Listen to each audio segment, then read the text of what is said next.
Welcome to Jen's Creativity Corner. Another kid video here. I just wanted to show you some fun ideas for busy books. So the first one here is going to be a little barn. Now these were done as an exchange with friends. So I'm just going to show you what was done. This was actually a few years ago, and we each decorated 2 pages essentially. So a friend did this one. So you open up the barn with a little button, and there we've got a chick, a pig, a rooster, a horse, and a cow. Some of them have something on the back, but they're just little cute finger puppets. They go inside the barn in their little corral, I guess you could say, and they also go up above in their little loft. So it is super cute.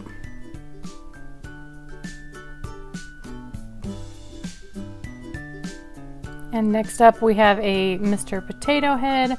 Obviously not official, but he is glued down there or tacked down, and he's got this cute little suitcase that just Velcros on there.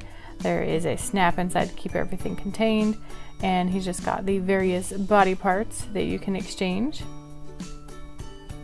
So cute little thing with the felt. All the pages are made with a thick Pellon, which is a stabilizer. You could also probably do like a thick felt. We felt that this was sorry, bad pun there. We felt that this was a good option where you can actually just use a hole puncher and use the 3 rings, so you can add to it as you want instead of some sort of super strict kind of thing in a book per se.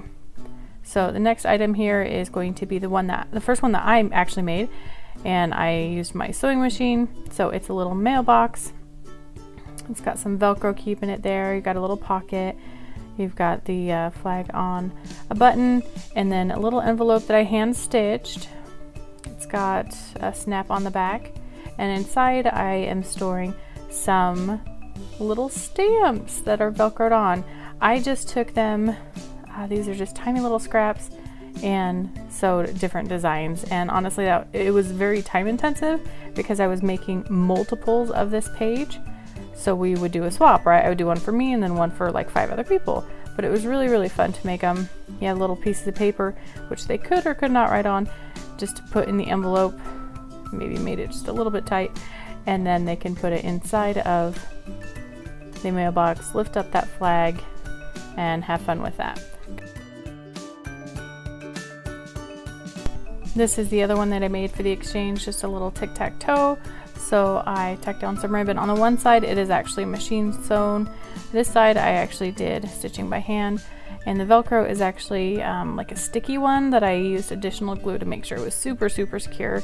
But just having fun with some hand stitching and playing tic-tac-toe, making sure that where they attach on the top and the bottom, it's the soft side poking out, because you don't want like the stuff that grabs everything to be exposed.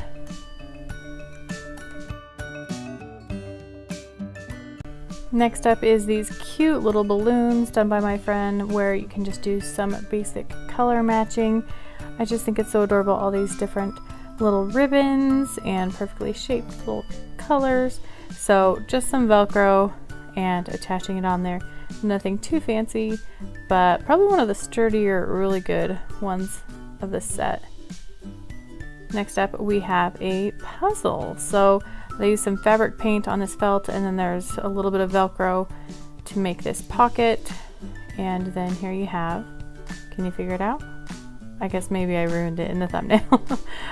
It's a little Humpty Dumpty egg. So if you don't want it, honestly, it took me a little bit, depending on their age. You might want to make it even a little simpler, you know, like 4 pieces or something like that.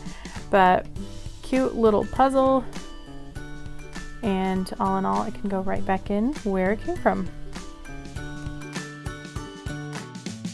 The usual disclaimer here, make sure the kids are monitored and that things are well secured. You don't want these ending up in noses or ears, but we've got some cute little counting strips here, or little bits of ribbon with beads on them, and then underneath the flaps it has the numbers, so they can count them and associate that number there. So cute little thing there. Next up is another color and shape matching, just with Velcro. little hand stitched guys. I will say make sure you've got good sturdy Velcro, because this one it was glued on and it did not stand the test of time, and I haven't even had any kids playing with this. It's just been a few years since it was made, so just make sure you're really sturdy about it. So this cute little one has the words, it has a zipper, it has a little fuzzy, it's got a button. So this was a really well made one. Next up, by the same person, Learn to Tie. So some adorable little shoes and you know, little stuff there, so it looks a little more 3D with the shoelaces. And then this one I did not actually make for the exchange, this is one I added on later, but just different kinds of fabric. There's like microfiber and the fuzzy and the textured, and just really fun that they can feel the different things. And then the back side is plain, and there's plenty of room to add some more pages if I wanted.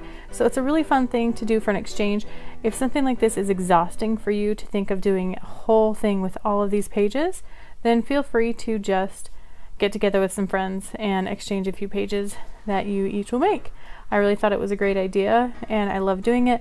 I myself do not have kids yet. I'm hoping I will someday, but when that's in the cards, I will be prepared for this. If not, you know, maybe when someone's kids are coming to visit or something.